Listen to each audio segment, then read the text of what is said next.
Ya ahora voy a hablar de qué se puede hacer cuando se tiene sal o cuando se sospecha que se tiene salinidad en un huerto frutal. Ya primero hay que hacer un diagnóstico.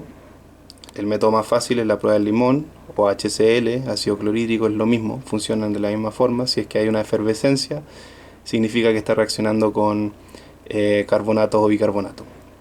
Ya, y eso podría ser el origen, significa que la sal viene del material de origen. Ya, también hay que hacer una calicata para determinar cómo va a ser el drenaje, ya si es un buen drenaje o un mal drenaje, o si hay napas fluctuantes que estarían movilizando sales hacia nuestro suelo. Ya, también saber si hay alguna tosca o algún impedimento físico al crecimiento de las raíces, y saber si es que el origen del suelo es calcáreo. Ya, con la calicata, de la misma calicata se puede tomar una muestra del suelo y esa se lleva a un laboratorio dafológico donde se piden distintos análisis del suelo, por ejemplo la conductividad eléctrica, que se puede hacer en pasta o extracto, pero también se puede saber con un conductivímetro. ¿Ya? La conductividad eléctrica es la capacidad que tienen todos los cuerpos de conducir la electricidad, y las sales y los metales tienen muy alta conductividad eléctrica, por lo tanto, si se tiene alta conductividad eléctrica, se va a tener alto sal. ¿Ya? La cal activa es la cal que es fácil, que reacciona fácilmente, ¿ya? En el suelo. Entonces el calcio que nos estaría, que nos estaría importando a nosotros. ¿Ya? Básicamente la cal activa es el calcio más fácilmente reactivo del suelo. ¿Ya? Así que es el que nos afecta más. Los carbonatos de calcio y carbonato, ya dijimos, o sea, nos afectan porque son sales en verdad que nos afectan al suelo, a la planta. El porcentaje de sodio intercambiable para saber cuál es la sodicidad de nuestro suelo, y el pH. Si el pH es alcalino, evidentemente vamos a tener presencia de algún tipo de sal. ¿Ya? También saber hacer un análisis del agua de riego, ya, porque si es que hubo un huerto anterior, este pudo haber aportado toda la sal al suelo a través del riego, porque como bien sabemos, la mayoría de los fertilizantes son salinos. ¿Ya? Si es que hicimos el diagnóstico y nos dio positivo y tenemos sal, cuáles van a ser nuestras limitantes o cuáles van a ser como los daños que nos van a producir.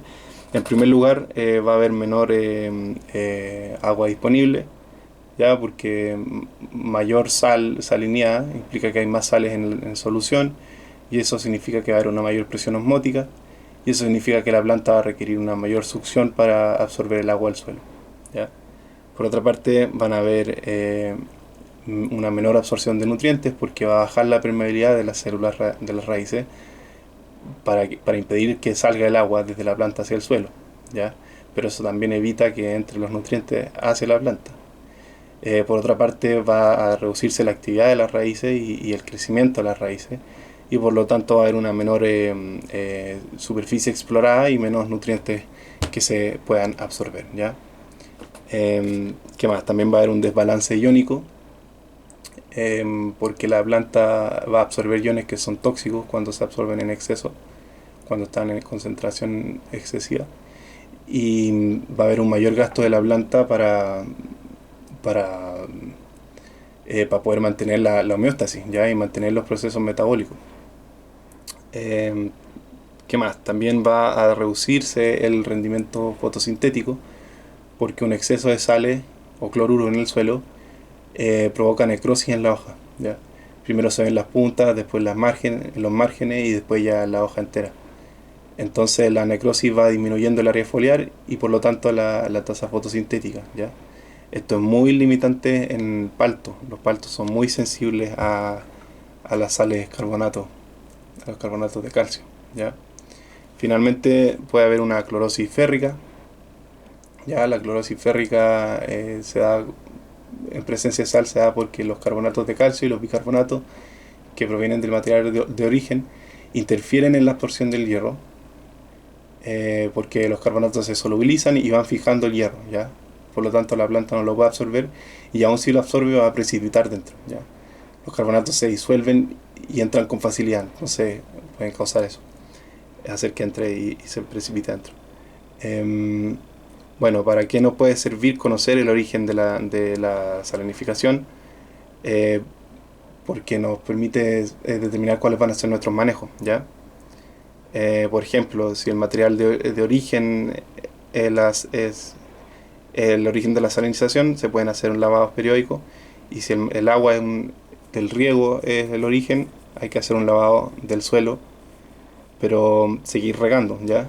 Eso lo vamos a explicar aquí, cuáles serían las soluciones posibles a una salinidad, ¿ya? Em, Primero hay que saber, como ya dije antes, los factores que afectan son tres: los edafológicos, como por ejemplo el mal drenaje y la baja infiltración, que ya mencioné, donde se acumulan las sales porque no se lixivian, ¿ya? También pueden ser factores climáticos, por ejemplo cuando hay poca lluvia, que no logra lixiviar las sales y por lo tanto también se acumulan, o factores antrópicos, que también mencioné, por ejemplo cuando hay riego insuficiente, o agua que es salina, o estiércol que es salino, o fertilizantes que son salinos, ¿ya? Entonces, si la sal proviene del material de origen, va a ser un problema constante con el cual se va a tener que lidiar, ¿ya? Si el origen es una tosca calcárea, va a ser difícil manejar el suelo, ¿ya? Pero si esta tosca está a 3 metros de profundidad, no va a ser necesario hacer camellones, ¿ya? Porque se estarían llevando los carbonatos a la superficie, ¿ya? Donde se tendrá el crecimiento de raíces. Entonces en ese caso es mejor manejar el riego para no provocar un anegamiento por la tosca, ¿ya?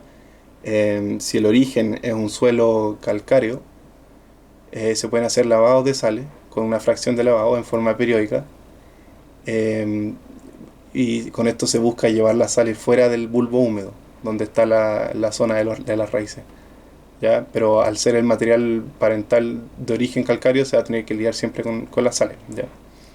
Por eso son riegos periódicos.